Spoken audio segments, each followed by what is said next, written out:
My grandparents died. I inherited $26 million.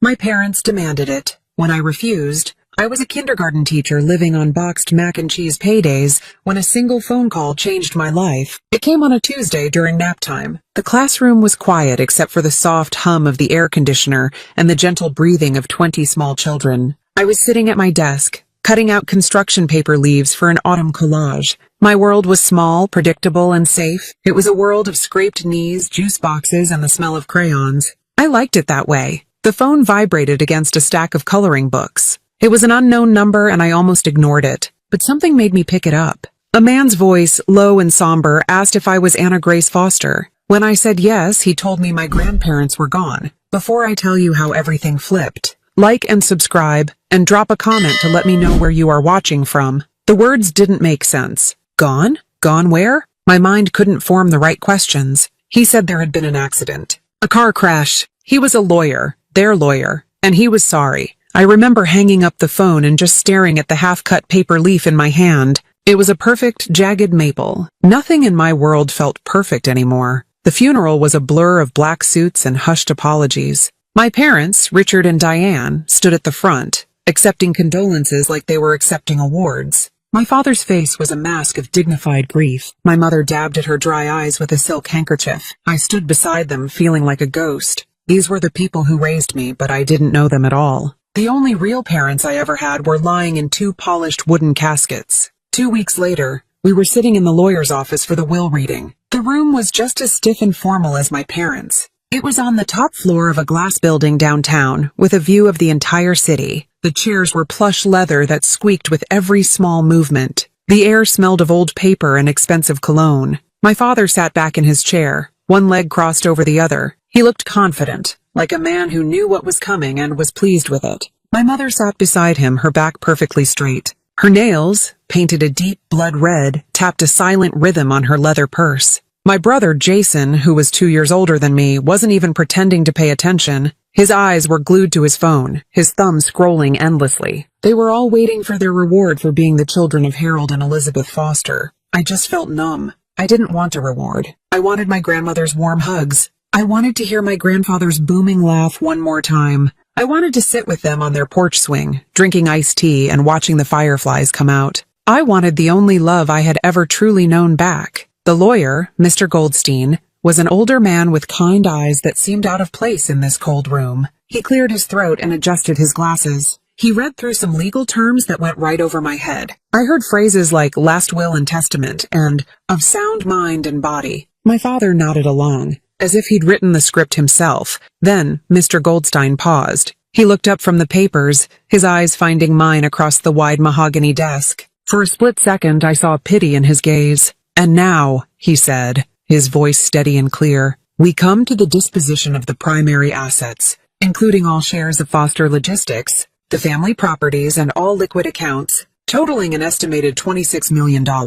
A quiet tension filled the room. This was the main event. My mother's hand stopped tapping. Jason finally looked up from his phone. My father leaned forward just a fraction of an inch. Mr. Goldstein took a deep breath. Per the final wishes of Harold and Elizabeth Foster, their entire estate is to be left to one individual. He paused again, letting the weight of his words settle. Then he said the sentence that shattered everything. Anna Grace Foster is the sole beneficiary. The silence that followed was louder than any scream. It was a thick, heavy silence, filled with shock and disbelief. I felt the air leave my lungs. Me? It had to be a mistake. I was a kindergarten teacher. I worried about paying my rent and whether I had enough gas in my car to make it to the end of the week. What would I do with $26 million?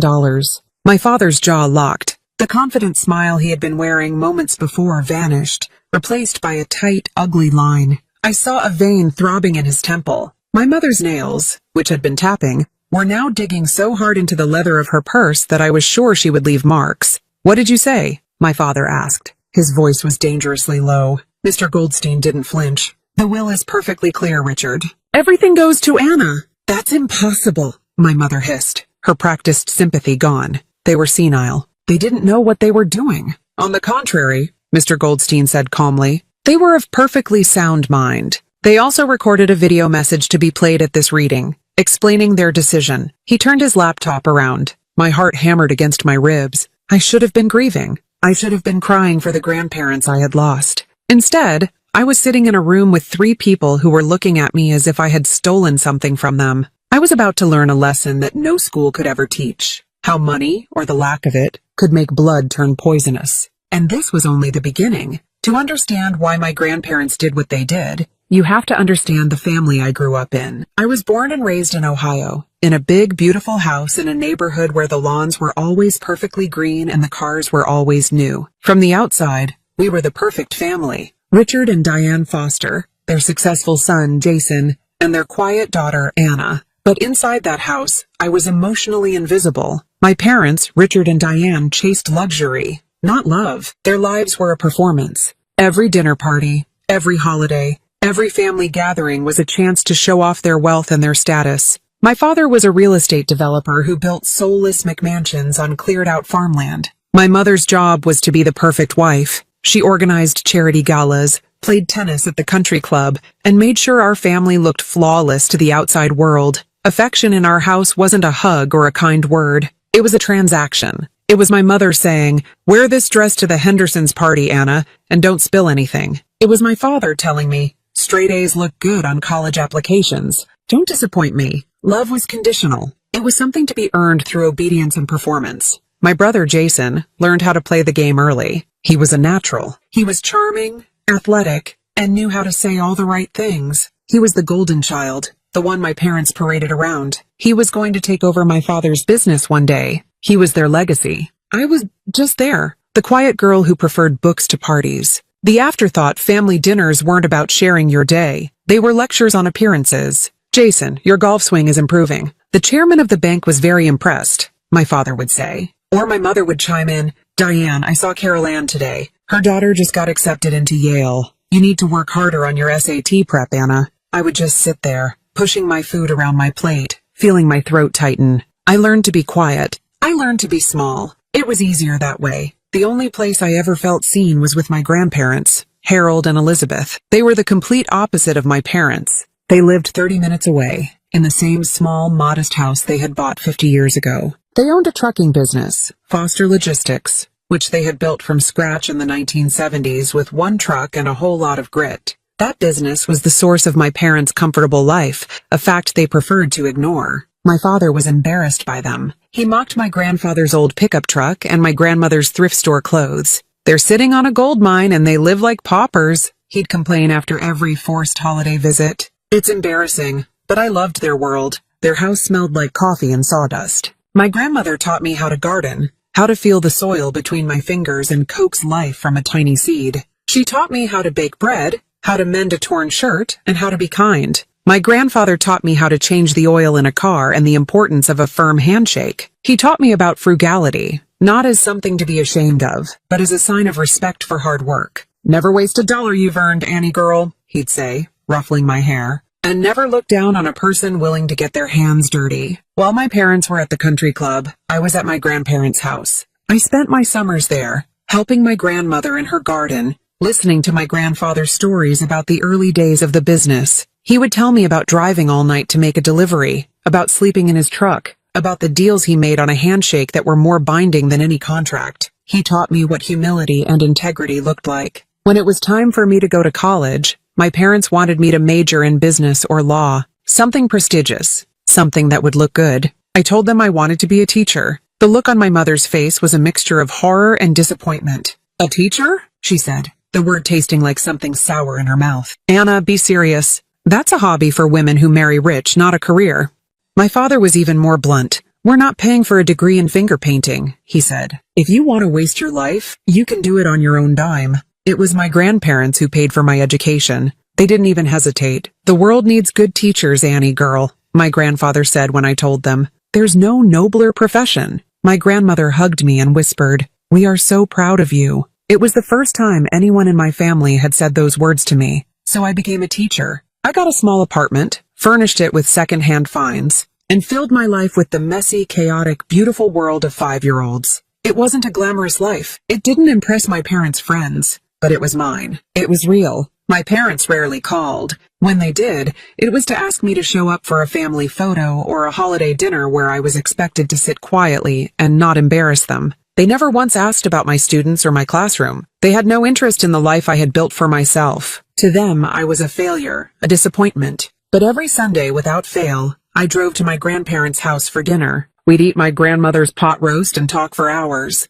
They were my rock. They were my home. They were the ones who chose me every single day, and I chose them. I had no idea that their choice, their love, would one day become a weapon my own parents would use against me. When Mr. Goldstein told me my grandparents had died in a car crash, my world didn't just crack. It caved in. The first few days were a thick fog of disbelief and a pain so deep it felt like it was in my bones. I couldn't eat. I couldn't sleep. I would just sit in my quiet apartment, staring at the wall, the silence screaming with all the things I would never get to say to them again. No more Sunday dinners. No more of my grandfather's terrible jokes. No more of my grandmother's advice. The funeral was a performance, and my parents were the lead actors. My mother, dressed in an expensive black dress, clutched a handkerchief and produced tears at all the right moments. My father stood stoic and grim, accepting handshakes and murmurs of, "So sorry for your loss," with a practiced solemnity. Aunts, uncles, and cousins I hadn't seen in years suddenly appeared,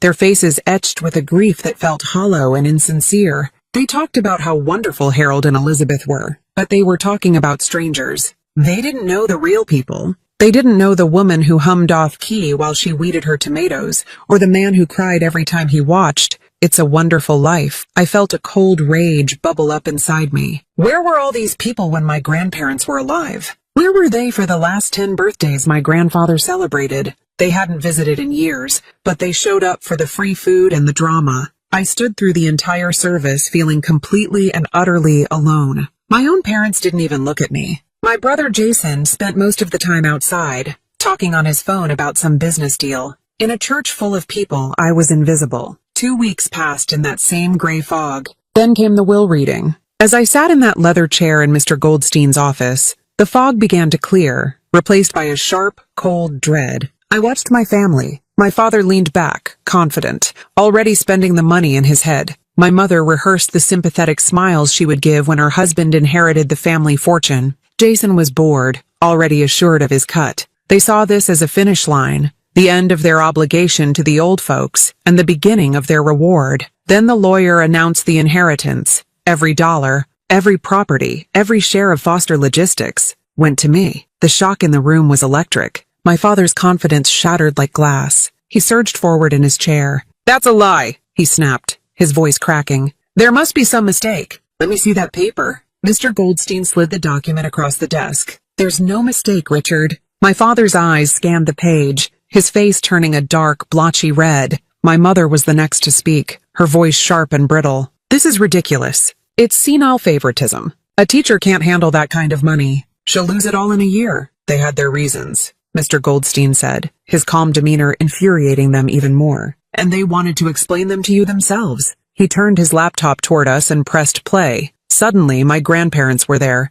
sitting on their familiar floral sofa. My grandfather had his arm around my grandmother. They looked older, more tired than I remembered, but their eyes were clear. My grandmother smiled, a sad, gentle smile that made my heart ache. "Hello, everyone," my grandfather began, his voice as steady as ever. "If you're watching this, it means we're gone. We hope it was quick, and we hope we didn't leave too big of a mess." He paused and looked at my grandmother, who squeezed his hand. She looked directly into the camera, and it felt like she was looking right at me. "We know our final decision might be a shock to some of you," she said softly. "Especially to you, Richard and Diane. We love you. You are our children. But love and trust are two different things." My father made a noise in the back of his throat, a strangled sound of outrage. My grandfather continued. "For 40 years, we built a business and a life on the principles of hard work, honesty, and looking out for folks who need a hand up. We've watched our children, and we've watched our grandchildren. We've seen who values things and who values people." His eyes seemed to harden just a little. "Richard, we have given you so much over the years. We helped you start your business. We paid for your home, but it was never enough. It was always about more." My grandmother took over. "And Anna," she said, her voice softening. My breath caught in my throat. "Our sweet Anna, you never asked us for a thing. You just gave us your time, your love. You sat with us. You listened to our stories. You remembered our birthdays." Tears started to well in her eyes. "You were the only one who came to see us without asking for something. You've earned our trust and our legacy." My grandfather gave a final firm nod. The business, the money, it's not a prize. It's a responsibility. And we are trusting it to the only person we know will handle it with a good heart and a steady hand. We trust Anna to carry on what we started. The video ended. The screen went black. That single line, "You were the only one who came to see us without asking for something," hung in the air, an indictment of everyone else in the room. It was the truth, and the truth had just set fire to everything. My father stood up so quickly his chair scraped loudly against the floor. His face was a mask of pure fury. He pointed a shaking finger,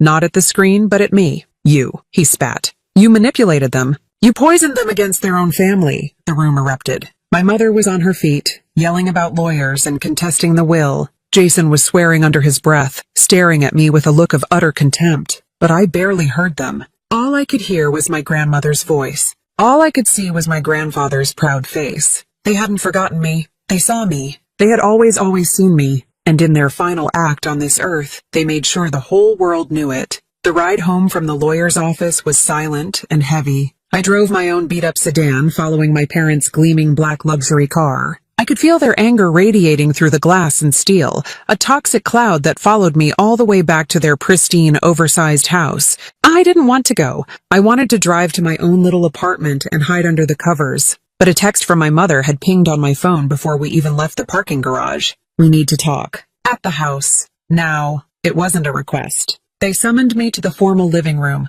a place we only ever used for important guests. It was a cold, sterile room full of white furniture and abstract art. It felt more like a museum than a home. I sat on the edge of a stiff white sofa, my hands clenched in my lap. My father paced back and forth in front of the unlit fireplace. My mother sat opposite me, her face a carefully composed mask of disappointment. Jason leaned against the doorframe, arms crossed, looking like my father's loyal soldier. For a few minutes, no one spoke. The only sound was the clicking of my father's expensive shoes on the hardwood floor. Finally, he stopped pacing and turned to face me. His eyes were like chips of ice. "This is a mess, Anna," he began, his voice dangerously calm. "A complete and utter mess that you have helped create." I opened my mouth to speak, to say that I hadn't done anything, but he held up a hand to silence me. "My parents were old," he continued. "They were clearly not in their right minds. They were susceptible to influence." He looked me up and down, his gaze full of disdain. "And you were there every Sunday, weren't you? Filling their heads with nonsense." "I was there because I loved them," I whispered, my voice barely audible. My mother scoffed. "Love," she said, as if the word were ridiculous. "Anna, this is about business. It's about the family legacy. You can't possibly understand the complexities of managing an estate of this size." She gestured to the polished coffee table between us. On it was a thick stack of papers, neatly bound. "Your father and I have already spoken to our lawyers. We've had these drawn up to fix the situation." I stared at the documents. "What are they?" "It's a simple transfer of administrative control," my father said smoothly, stepping in. "We will manage the estate. It's for the best. It protects the assets from being mishandled. We've set it up to avoid massive tax implications. It's the smart, responsible thing to do." My mother gave me a smile that didn't reach her eyes. "We're not trying to take anything from you, dear. We've allocated a generous portion for you, 10%. It's more money than you'll ever know what to do with. It will save this family from the embarrassment of having a kindergarten teacher run a multi-million-dollar corporation into the ground. 10%. They were offering me 10% of what my grandparents had left for me, as if they were doing me a favor. A cold knot formed in my stomach. This wasn't about protecting the family. This was about control. This was about greed. I hesitated. My mind was spinning. Everything was happening so fast. My grandparents' video message played in my head. "We trust Anna." They had trusted me, not them. My hesitation was all the answer they needed. Jason, who had been silent until now, pushed himself off the doorframe and slammed his hand down on the table. The sound echoed in the silent room. "Just sign the papers, Anna," he yelled, his face red with anger. "You owe us. Who paid for your first car? Who let you live rent-free for a year after college? Mom and Dad. Without them, you wouldn't even have that crappy little apartment you live in. You owe them this." The injustice of it all stung me. They hadn't paid for my car. My grandparents had. The apartment I lived in was mine, paid for with the salary I earned. They had done nothing for me, not really. They had only ever demanded. My father leaned in, his face just inches from mine. His voice was as cold as marble. "He's right. We have given you everything. Now we are asking for this one thing. You will sign these papers, Anna. You will do the right thing and return what is rightfully ours. He paused, letting his words sink in. He thought he had me backed into a corner. He thought the little quiet girl would do what she was told, just like she always had. Sign this, Anna, he said, his voice dropping to a low threat. Or you're no longer part of this family. The words hit me like a physical blow. No longer part of this family. For a moment, panic seized me. The threat of being completely cut off, of being utterly alone, was terrifying. My entire life I had craved their approval, their love, and even the smallest crumb of it felt better than nothing. But then, I thought of my grandparents. I thought of their unwavering love, their trust. They had given me more than money. They had given me a backbone. They had shown me what a real family was. A real family didn't issue ultimatums. A real family didn't threaten to abandon you. I looked at my father, then my mother, then my brother. I saw them for who they truly were. Not family, but strangers who shared my blood. My voice shook, but only once when I started to speak. No, the word was quiet, but it landed in the center of the room like a stone. My father's eyes narrowed. What did you say? I took a deep breath and found a strength I never knew I possessed. I stood up so I was no longer looking up at them. I said no, I'm not signing anything. I looked my father directly in the eye. Grandma and Grandpa trusted me. I'm not going to betray them. I saw a flash of disbelief, then pure rage in his eyes. He had pushed what he thought was his final chess piece, and it had refused to move. He repeated his threat, his voice a low growl. You walk out that door without signing and you are dead to us. Do you understand me? You will have nothing. No one. The fear was still there, a cold whisper in the back of my mind. But my grandparents' love was louder. I looked at the three of them, at their cold, angry faces, and I made my choice. Then, I guess I'm not part of this family. I turned and walked out of the room, leaving the papers, the money, and the people who were supposed to love me behind. I didn't know what would happen next, but for the first time in my life, I felt free. I thought my father's threat was just that, a threat.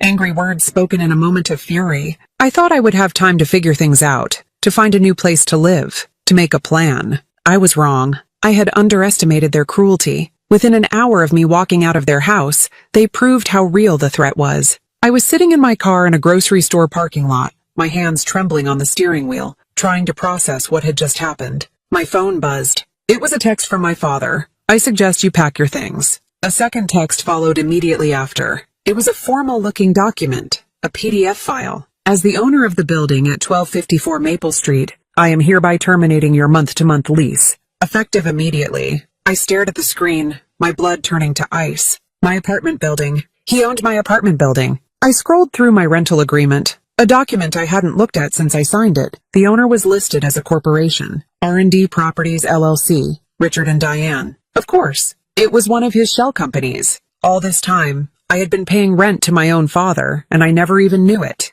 It was another one of his games, another way to hold power over me. My phone rang. It was my mother. I answered, my voice a choked whisper. What do you want? We're being generous, Anna, she said, her voice completely devoid of any warmth. We're giving you until midnight. Pack quickly. The locks change at midnight. The line went dead. Generous. They were kicking me out onto the street with less than 3 hours' notice, and she called it generous. A sob escaped my lips, a raw, ragged sound. I drove back to my apartment in a daze, the world outside my windshield a blurry mess of lights and colors. When I got to my building, a security guard I had never seen before was standing by the front door. He had a list. My name was on it. You have until midnight to vacate the premises, he said in a monotone voice, refusing to meet my eyes. My apartment, my safe little haven, suddenly felt like a prison. The clock was ticking. I ran inside and grabbed cardboard boxes from the recycling bin in the hallway. My hands were shaking so hard I could barely tape them together.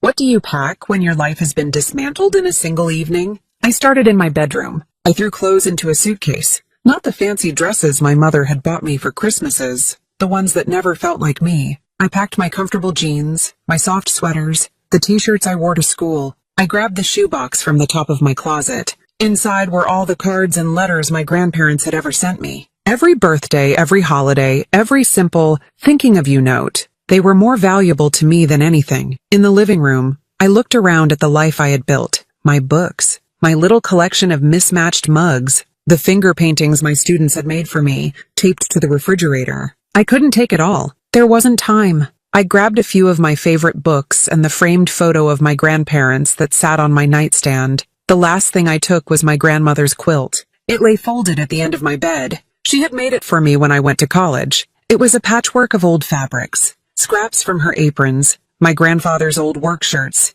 even a piece of my baby blanket. It smelled like her. It smelled like home. I wrapped it around myself, the heavy fabric a small comfort against the crushing weight of my new reality. I managed to fill my car with 3 bags, 2 boxes, and the quilt. It was a pathetic summary of my 27 years. As I carried my last box out, my parents' car pulled up to the curb. My father got out. He didn't come to help. He came to watch. He stood there on the sidewalk, his arms crossed, his face unreadable in the dim glow of the streetlights. "I hope it was worth it," he said, his voice laced with venom. I just stared at him, my heart a shattered mess in my chest. I couldn't find any words. What could I possibly say to him? As I walked past him to my car, he leaned in and hissed the cruelest words I had ever heard. "You were an accident, you know. Your mother and I were happy before you came along. You were an accident that ruined our lives." The word struck me with the force of a physical blow. All the little moments of neglect, all the times I felt invisible, all the dismissive comments,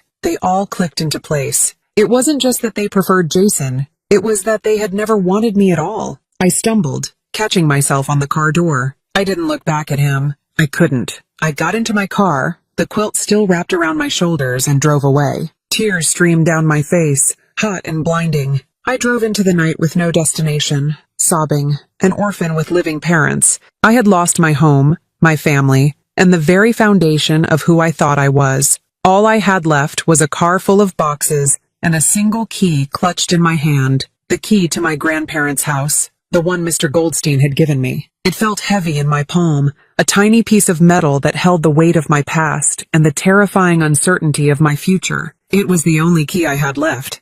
I drove for what felt like hours, though it was probably only 30 minutes. The city lights blurred into long streaks of red and gold through my tear-filled eyes. I had no destination, no plan. I was just running. Every time I blinked, I saw my father's face twisted with contempt. I heard his words over and over again. "You were an accident that ruined our lives." An accident. A mistake. The explanation for a lifetime of feeling like I was on the outside looking in. My hands gripped the steering wheel so tightly my knuckles were white. The sobs came in waves, deep, ragged gasps that left me feeling empty and raw. I was homeless. I was, for all intents and purposes, an orphan. The world felt vast and terrifyingly empty. Then my fingers brushed against the key in my pocket. It was cold and solid. The key to my grandparents' house. A tiny spark of something, not quite hope, but a direction, flickered within me. I changed lanes and headed out of the city, toward the one place on earth I had always felt safe. Their house was on a quiet street in a small town where everyone knew their neighbors.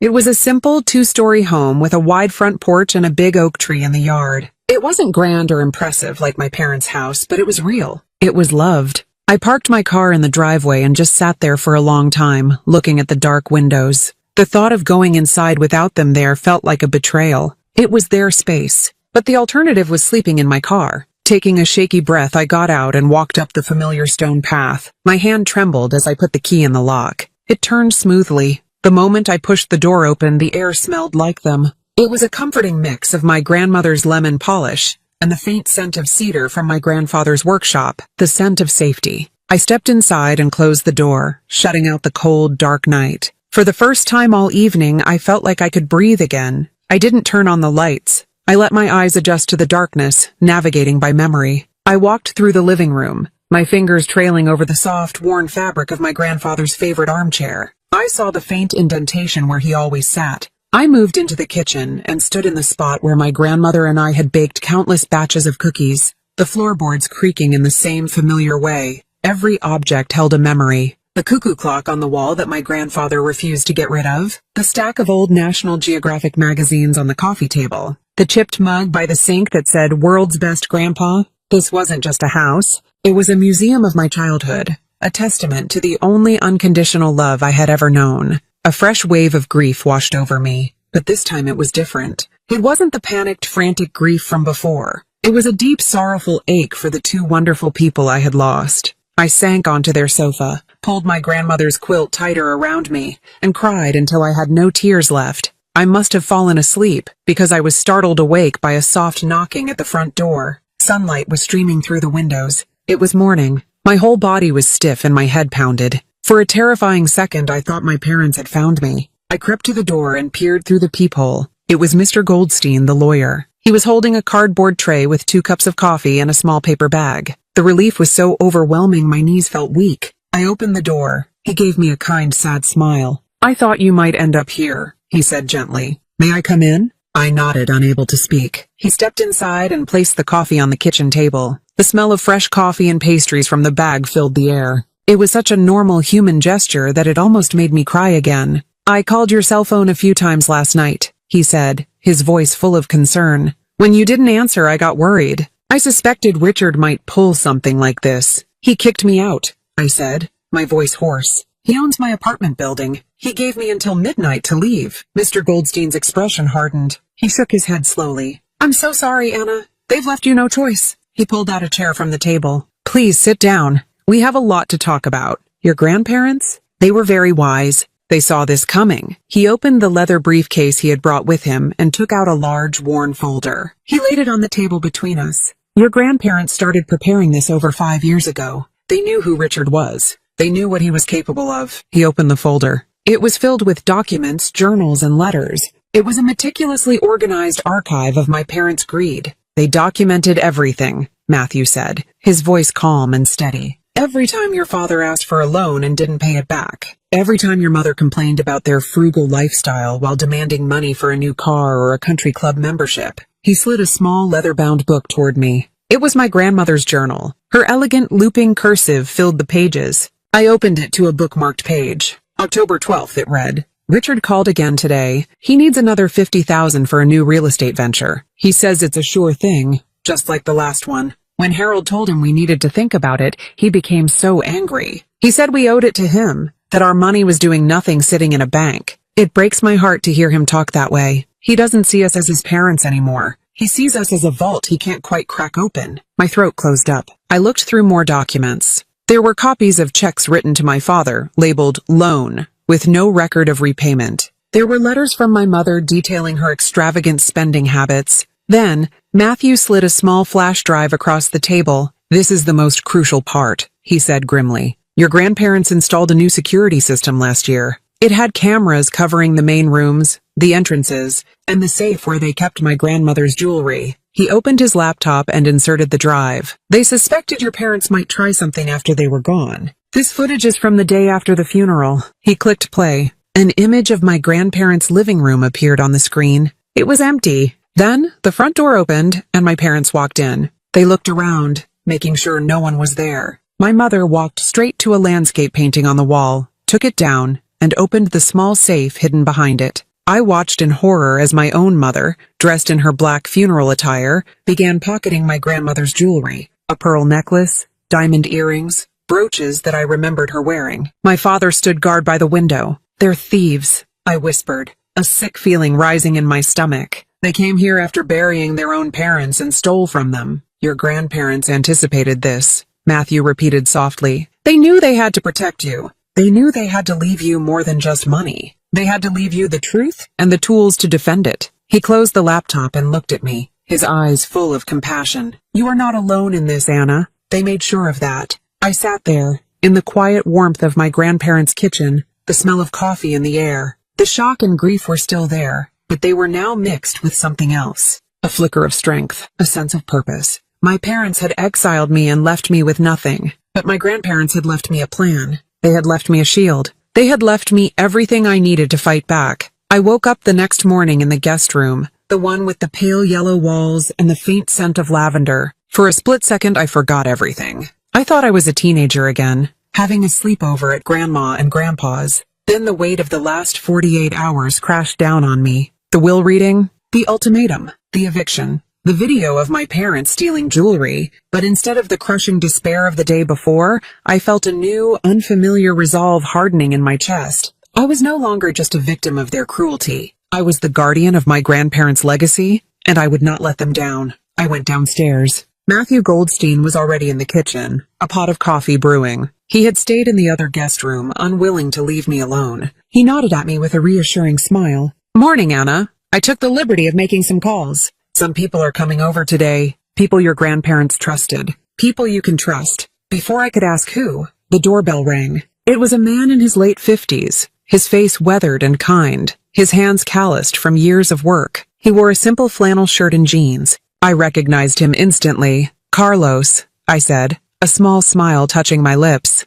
Carlos had been my grandparents' handyman for as long as I could remember. He could fix anything, from a leaky faucet to a car engine. He took off his worn baseball cap and held it in his hands. Miss Anna, he said, his voice thick with emotion. I am so sorry about your grandparents. They were the best people I ever knew. He looked past me to Matthew. Mr. Goldstein called. He said you needed me. Thank you for coming, Carlos, Matthew said, shaking his hand. Please come in. An hour later, the doorbell rang again. This time it was Dorothy, my grandmother's housekeeper and friend for over 30 years. She was a small, round woman with a fiery spirit and a heart of gold. The moment she saw me, she enveloped me in a hug that smelled like clean laundry and comfort. Oh, you poor thing, she clucked, holding me at arm's length to look at my face. I heard what those two monsters did, kicking their own daughter out on the street. Your grandmother would be spinning in her grave. She marched into the kitchen like she owned the place, which, in a way, she did. Matthew, you put that coffee on, but did you think to make this child some breakfast? Men. Soon after, two more people arrived. Rosa Martinez, a sharp, impeccably dressed woman who was my grandfather's business partner and the co-owner of Foster Logistics. She had a no-nonsense air about her, but her eyes held a deep respect and sadness. The last to arrive was George Patel, my grandparents' financial advisor, a calm, meticulous man who carried a thick briefcase full of spreadsheets and financial reports. We all gathered around the big oak table in the kitchen. It felt strange at first, this odd collection of people, but as they started talking, I realized we were all connected by the two people who were no longer with us. We were a family of sorts, a family bound by love and loyalty to Harold and Elizabeth Foster. Matthew started, laying out the situation clearly and concisely. He told them about the will, my parents' reaction, and the evidence my grandparents had collected. Then, he turned the floor over to the others. Each one came bearing their own piece of the truth, their own proof of my grandparents' foresight. Carlos spoke first. About a year ago, he said, his voice low, I was fixing the gutters right outside Mr. Foster's office window. He didn't know I was there. I heard him on the phone with your father, Richard. They were yelling. Richard was demanding money, said his business was in trouble. Mr. Foster told him he had given him enough, that he had to learn to stand on his own 2 feet. And then Richard said something awful. Carlos looked down at his hands. He said, You're just a stingy old man. I can't wait until you're gone so I can finally get what I deserve. A collective gasp went through the room. Dorothy was next. She placed a small cloth-bound journal on the table. Your grandmother gave this to me a few months ago. She said if anything ever happened to her, and if Richard and Diane started causing trouble for you, I was to give this to you. It was another one of my grandmother's journals. This one chronicled my Aunt Pamela's manipulations. My father's sister was just as greedy as he was. The journal detailed years of Pamela crying poverty, begging for money for her children's private school or a new car, all while going on expensive vacations that my grandmother saw pictures of on social media. There were photocopies of emails between Pamela and my father, conspiring on how to get more money out of their out-of-touch parents. Then Rosa Martinez opened her briefcase. Harold was more than my business partner. He was my mentor, she said, her voice firm. He knew Richard had been trying to undermine him for years. This, she slid a file across the table, is a record of a $200,000 loan Harold gave Richard 5 years ago to cover a massive business debt. It was never repaid. Richard has been hiding it from his own company's books ever since. If his investors knew, he would be ruined. Finally, George Patel laid out the financial records. He showed us how my grandparents had systematically protected their assets, putting them into trusts that were nearly impossible for my parents to challenge. He showed us medical certifications,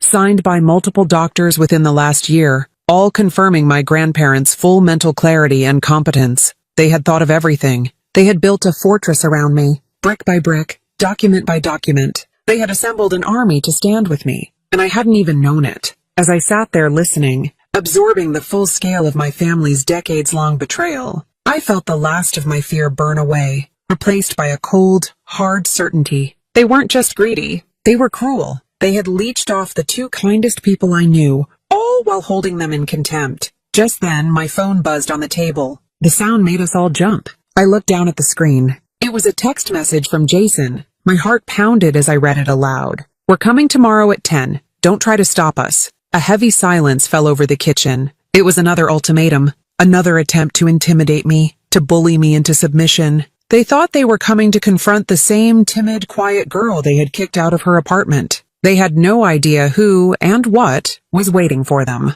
Matthew Goldstein looked around the table at our small group. He looked at Carlos's quiet strength, Dorothy's fierce loyalty, Rose's sharp intelligence, and George's calm preparedness. Then he looked at me. "Well," he said with a grim smile, "let them come." The next morning, the house was filled with a quiet electric tension. It wasn't the chaotic, fearful energy I had felt my whole life around my parents. This was different. It was the calm before a storm, but we were the storm. By 9 o'clock, everyone was assembled. Carlos and Dorothy were in the kitchen, making a fresh pot of coffee, their presence a silent, steadying force. Rosa and George were at the dining room table, their files and documents laid out in neat, damning piles. Matthew stood by the large window in the living room, watching the street. At 9:30, 2 more cars pulled into the driveway. Out of the first stepped a tall, silver-haired man with a commanding presence. "Judge Robert Henderson," Matthew said, introducing him to me. "Bob was one of your grandfather's oldest friends. They played chess together every Thursday." The judge shook my hand, his grip firm. "Your grandparents were wonderful people, Anna. I'm happy to be here for them." He wasn't here in any official capacity, but his mere presence carried an immense weight of authority. From the second car came a woman in a crisp police uniform, her expression serious and professional. "This is Police Chief Maria Williams," Matthew said. "She and your grandmother served on the town council together for years." Chief Williams gave me a firm nod. "Your grandmother was a force of nature, kid. Let's make sure her wishes are respected." Like the judge, she was here as a friend, but her uniform sent a clear, unmistakable message. Matthew gave them a quick briefing, outlining the situation and the evidence we had. As he spoke, I felt a strange sense of calm settle over me. I looked around the room at these people, my grandparents' army. They were here not for money or power, but out of love and respect for the 2 people who had touched their lives. I was not alone. I was standing on a foundation of integrity that my grandparents had built over a lifetime. At exactly 10 a.m., a sleek black SUV pulled up to the curb. My father, my mother, and my brother got out. They were dressed in what I privately called their battle clothes, expensive designer outfits meant to project power and intimidate. My father wore a tailored suit, my mother a severe-looking dress, and Jason a blazer that probably cost more than my monthly salary. They walked up the driveway with an air of arrogant purpose, expecting to find me alone and terrified. Matthew opened the front door before they could even knock. "Richard, Diane, Jason, please come in." The sight that greeted them stopped them dead in their tracks. Their confident smirks faltered as they saw the living room was full of people. They saw the handyman and the housekeeper. They saw the business partner and the financial advisor. And then their eyes landed on Judge Henderson and Chief Williams. The color drained from my mother's face. My father's jaw tightened. This was not the ambush they had planned. "What is all this?" my father demanded, trying to regain control. His voice was loud, but it had a tremor of uncertainty. He pointed a finger at me. "Anna, I knew you were manipulative, but this is a new low. Gathering all these people to try and pressure us?" I didn't say a word. I just stood there, calm and quiet, and let Matthew take the lead. "There's no pressure here, Richard," Matthew said smoothly, gesturing for them to sit on the sofa opposite everyone else. They sat down stiffly, looking like defendants in a courtroom. "Just a conversation. We felt it was important for everyone to be here to clear up a few misunderstandings." My father started to bluster. "The only misunderstanding is in that ridiculous will. My parents were old and confused, and this girl," he spat the word, "took advantage of them." "Let's address that first, shall we?" Matthew said, nodding to Judge Henderson. The judge leaned forward, his expression stern. "Richard, I had dinner with your father 5 days before he passed away. We played 2 rounds of chess. He beat me, as he always did. We discussed politics, the stock market, and his plans for a new community garden project. To suggest he was not of sound mind is not only false, it's an insult to his memory. I also have here," he lifted a folder, "notarized affidavits from 3 different doctors, all of whom examined both of your parents in the last 6 months, confirming they were in full possession of their mental faculties." My mother's face was pale, but they were old. "She must have told them lies about us." "What kind of lies?" Matthew asked softly. He turned on a small monitor he had set up on the coffee table. "Lies like this?" He pressed play. The security footage filled the screen. My mother's sharp intake of breath was audible as she saw herself in her black funeral dress, standing in this very room, stealing my grandmother's jewelry from the safe. Jason stared at the screen, his mouth hanging open. My father looked like he had been punched in the gut. That's been doctored, my mother stammered, her hands fluttering nervously. The timestamp is authenticated, Diane, Chief Williams said, her voice flat and cold. And we can easily have the items appraised and checked against your homeowner's insurance policy. I imagine they're not listed there. My mother fell silent, her face crumbling. And Richard, Matthew continued, turning his attention to my father. You claim Anna poisoned them against you. But the truth is, you've been poisoning that well yourself for years. Rosa Martinez stood up. Richard, 5 years ago, Harold co-signed a $200,000 business loan to save you from bankruptcy. You promised to pay it back within 2 years. She placed a stack of papers on the table. Here is the loan agreement, and here are the bank statements showing it was never repaid. In fact, you leveraged your father's good name to secure other lines of credit, all of which are now at risk. You didn't just take their money, you jeopardized their entire company. My father stared at the documents speechless. His carefully constructed image of the successful businessman was being dismantled in front of his eyes.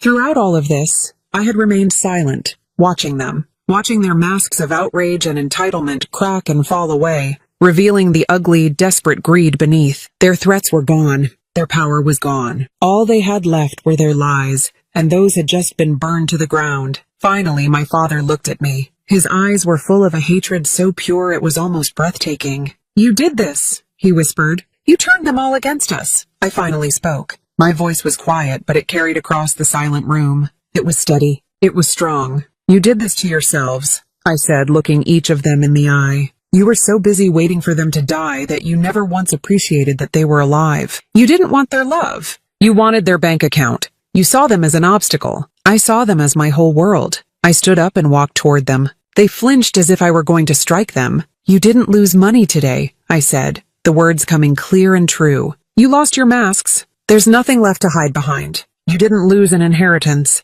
You lost the last tiny piece of your own family that was willing to see any good in you. The waiting is over now. Please leave. There was nothing left to say. My father's rage died in the suffocating silence. My mother was openly weeping, not out of remorse but out of defeat. Jason just stared at the floor, a picture of pathetic, spoiled entitlement. Defeated, they stood up and walked out of the house. They didn't look back. As the door closed behind them, a profound quiet settled over the room. The battle was over, and for the first time in my life I had won. The silence that followed their departure was heavy, but clean. It was the kind of quiet that comes after a fever breaks. The tension that had been a constant companion my entire life had finally vanished. I looked around the room at the faces of my grandparents' army, my army, and felt a wave of gratitude so immense it almost brought me to my knees. Judge Henderson gave my shoulder a gentle squeeze. Dorothy handed me a cup of tea, her hand warm and steady on mine. No one said much. They didn't have to. We had stood together, and we had protected the legacy of two good people. The weeks that followed were a blur of legal paperwork and difficult decisions. But for the first time, I wasn't navigating them alone. Matthew handled the complex legalities of the estate, shielding me from the petty, spiteful letters that came from my parents' lawyers. George Patel sat with me for hours, patiently explaining the finances, translating complex spreadsheets into simple terms. Rosa Martinez began mentoring me, teaching me the ins and outs of foster logistics, not because I was going to run it, but because she felt I deserved to understand the incredible company my grandfather had built. One day, George and I were going over the final asset valuations. The numbers on the page were staggering, almost comical. They didn't feel real. I was still Anna, the kindergarten teacher who bought her clothes on sale and worried about her car breaking down. The idea of possessing this much wealth felt alien, like I was wearing someone else's clothes. What do I even do with all of this? I asked him, gesturing to the papers. George smiled. Your grandparents had an idea about that, he said. He pulled out another folder, one I hadn't seen before. It was a proposal, an idea they had been working on before they died. They wanted to start a charitable foundation. As I read their notes, my heart swelled. Their vision was so clear, so them. They wanted to help underprivileged kids in Ohio. They had outlined plans for educational scholarships, for funding school art and music programs, for ensuring every child in the district had warm coats in the winter and enough food to eat. It wasn't about a grand gesture or getting their name on a building. It was about small, meaningful acts of kindness that could change a child's life. That was the moment I found my purpose. The money wasn't a burden or a prize. It was a tool. It was a chance to continue my grandparents' work on a scale I had never imagined. We founded the Harold and Elizabeth Foster Foundation within 3 months. I dedicated an initial $10 million to its mission. Our first act was to partner with my own school district. We created a fund that teachers could access directly, no red tape, for classroom supplies. No more teachers paying for pencils and notebooks out of their own pockets. Our next project was to build a brand new state-of-the-art playground for the elementary school in the poorest part of town. I kept teaching. My parents had called my job a hobby for women without ambition, but they were wrong. It was my passion. It grounded me. The money changed nothing and everything. I still showed up to my classroom every morning with a smile. I still got down on the floor to build block towers and read stories. But now, when a student came to school with worn-out shoes, I could quietly make a call and have a new pair delivered to their home. When I saw a child had a real talent for art, the foundation could provide them with private lessons. My wealth wasn't for me. It was for them. It was a continuation of my grandparents' love, passed on to the children who needed it most. I moved into my grandparents' house permanently. It was too big for one person, but it was never empty. It stopped being just a house and became a home, a community hub. Carlos was still there every week, not as a handyman anymore, but as a friend, helping me tend to my grandmother's garden.